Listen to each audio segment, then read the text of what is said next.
Okay. So I simply take the blade and I drag it across. You don't have to put a lot of pressure. You just have to make sure your blade is sharp. Okay, so I'll get So a... you either have a blade sharpener. No, so this just gets me to buy some good nice blade in the Victorinox or something. Okay, so you run the blade through. You run it over the leather. But not so hard such that it cuts the entire thing. You won't. You can't really, but you don't have to do it a lot. You just run it back and forth a few times, as I'm doing here. Okay. And it creates the score. See the score here? Okay. You snap it. Oh, you snap it. Just snapped it. Okay. Okay. Okay. Okay. Now what you do is you peel off this section. Inside part of it. And you have to be careful. You don't want to be pulling the leather off of the material here itself. Okay? So what I normally do then is this. You see it like this. I'll turn it over. Okay?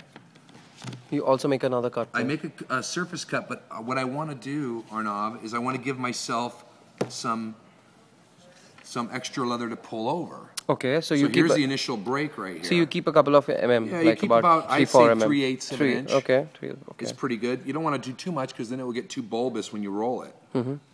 So you need that little leather to roll inside. Absolutely. Okay. So I'm going to just do this. Okay, so now I have my excess. I'm going to go ahead and cut this right here just like so. Just trimming.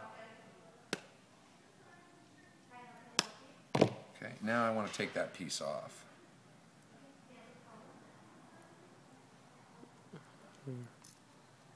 Just like that. And there you go. Okay, so you have this. Okay, so now you're going to roll that back inside. Now what I like to do, as I learned from putting this all up, okay, is you see how this is kind of like that? So you kind I like to take a little 45-degree off on that, like that.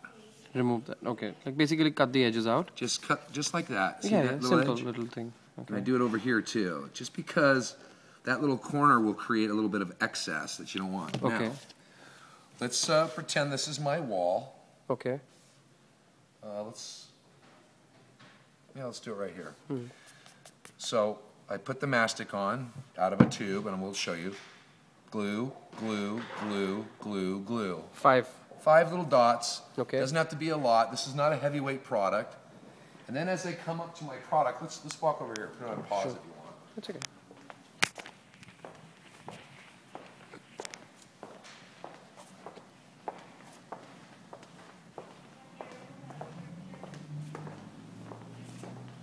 So let's just assume that I'm going to draw it against this wall right here. Okay. So the tile is already set here. We simply have the glue on here. We keep our hands off the glue, of course. Okay, and you simply just drag it in. So it folds out automatically. Boom, boom, and there you go. You can take a putty knife. So, but see, what about this thing that's here? This right here, down here? Yeah. Yeah, you take your putty knife. And you shove Push it up in there, right, like that. Because remember, you're going to stack another tile on top. So it's going to get covered, yeah. You're going to cover all that. Okay. And that's it. You have time to take it off. Okay. In case you don't set it right, there's time. You just have to be very careful that No, glue so doesn't get on your hands. And your wall covering guys know this. Yeah. They've been doing this. Okay. So there's that. Now let's assume that we're going to go to a. So if this tile was in place, that's exactly what I did here. Here's the finished product. This right here, Arnav, is the original edge from the factory. These are all my cut edges.